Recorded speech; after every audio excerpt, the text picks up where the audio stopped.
In today's segment, we're going to talk about the AR-15. It is a sporting rifle, it is a tactical rifle, it is not an assault rifle. An assault rifle is something that the anti-gun people are trying to market or put out there as part of the propaganda to turn everybody against these type firearms. These can be used for sporting purposes and competitive shooting. They can be used for hunting. They can be used by law enforcement units for tactical purposes and for home defense. So it is the AR-15, Automatic Rifle Model 15. After you've got the compensator, you want to move into, here's the barrel, and you got different lengths of barrel. Right at the bottom of this barrel here, I've got a flashlight. Now, I recommend you put the flashlight at 6 o'clock, so at the bottom of the barrel. Here's why. First of all, you need a flashlight on your firearm because with a tactical rifle, an AR-15, you can go ahead and easily engage somebody 100 meters out. Now, in an urban setting, in a civilian setting inside your home, you're never going to shoot anybody that far away, but you may have to engage somebody maybe 10 yards out, maybe 7 yards out, and you want to have enough light to illuminate the target you're going to be shooting at, because you may not have to shoot at it. You need to illuminate your target before you shoot at it to make sure you first subject identify and then what's called threat verify. You need to make sure, just because there's a silhouette, you see a silhouette inside your home or inside your building, doesn't mean it's a bad guy. So you can't just start shooting. You need to illuminate to identify the subject, friend or foe. Okay? If it's a friend, good, don't shoot. If it's a foe, now you've got to go one step further, and that's threat verify. Just because somebody's in your home doesn't mean you can shoot them. Okay? They have to be a threat to you, and it's got to be an imminent and emergency measure. So the flashlight allows you to subject identify, threat verify before you engage or decide not to engage. Now, we recommend that you have no less than 150 lumens. 150 lumens for your flashlight. Less than that really doesn't put forth enough light to get the clear picture of what's out there so you can do your right subject identification, threat verification, especially under stress. Now, the flashlight itself, if you got 150 lumen or above, more the better, because it helps you illuminate the target better so you can subject identify, threat verify. Also, if you have 150 lumen or more, when you blast this into somebody's face, they lose all their night vision. It totally blinds them. So for a split few seconds, you've got the ability to engage them if you have to, because you can subject identify, threat verify, and you can do so without them even knowing where you're at, because they're totally blinded. So you've got the tactical advantage. Now, we recommend you have it at 6 o'clock. That's at the bottom of the barrel. And here's why.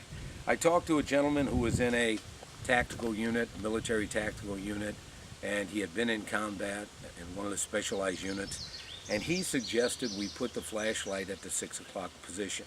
And here's why, and it made perfect sense. He said, first of all, if you have it on the side, and we've got a backup flashlight here, and we'll talk about that in a minute, but your primary flashlight should be at the 6 o'clock. And he said, you want it at 6 o'clock because if you're trying to what's called slice the pie or use a barricade, and you got a barricade here, what happens is if you've got the flashlight on the left side of the firearm, your light hits the wall.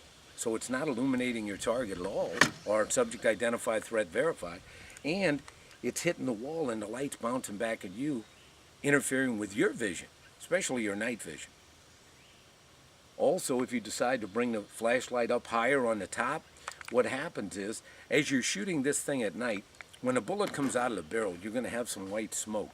Now, it's smokeless powder, so it's not the powder that's smoking. But what's happening is the lubricant on the bullet and the lubricant in the barrel is burning off. So you have some white smoke. Now, during the daytime, it's hard to see it. At night, you can see it, especially if, as the smoke is coming up, you've got a flashlight up here, and that white light is hitting the white smoke. It almost makes a semi-translucent screen that it's hard to see through. So you're actually interfering with your ability to see your threat or see your attacker or multiple attackers. By simply bringing the flashlight down to the 6 o'clock, you eliminate flashback on the wall, whether you're slicing a pie or whether you're working a barricade to the right or to the left, and you eliminate the possibility of your light hitting the white smoke, preventing you from seeing your assailant or attackers. So it's a great idea, it's a great option.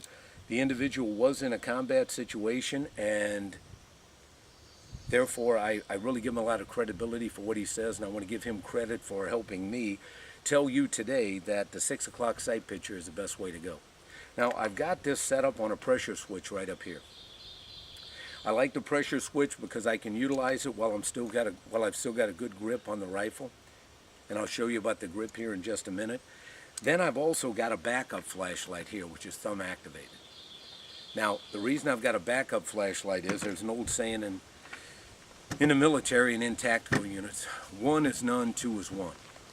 What they mean is, sure as heck, if you've only got one flashlight, something's going to go wrong and it's not going to be ready. It's not going to be working when you want it to work. If you've got 2, at least if one goes bad, you've got another one. Now this one is on the side of the gun. That's not exactly where I want it. I want it down here, but as a backup, I'll settle for it because I'd rather have something than nothing. Also on this one, I've got a button activated switch, so I can simply activate it with my thumb. And this is my backup. This is my secondary, not my primary. Now, I've got this one set on strobe, and this one is a 1300 lumen. So when it blasts out there, it's blinding. And I've got it on strobe. This one is on straight beam because I don't want it to be, I want a straight beam so I can better subject identify, threat verify. This one here has got a strobe just in case. I thought it might be better in case there are other attackers out there. It might disorient them and still illuminate my first subject. The flashlight right here didn't have that option, so I went ahead by using both of these. If I decide I can utilize the flashlight on the side, if I'm not in a barricade situation, I might utilize this one on the side just because of the strobe effects. Now I've got the strobe here and the steady stream right there, and I've got some options. Therefore, I can be a little more adaptable if I need to be in an actual shooting situation. So that's why I've gone with the strobe here and the straight beam here. Folks, thanks so much for listening. Stay tuned for our next segment.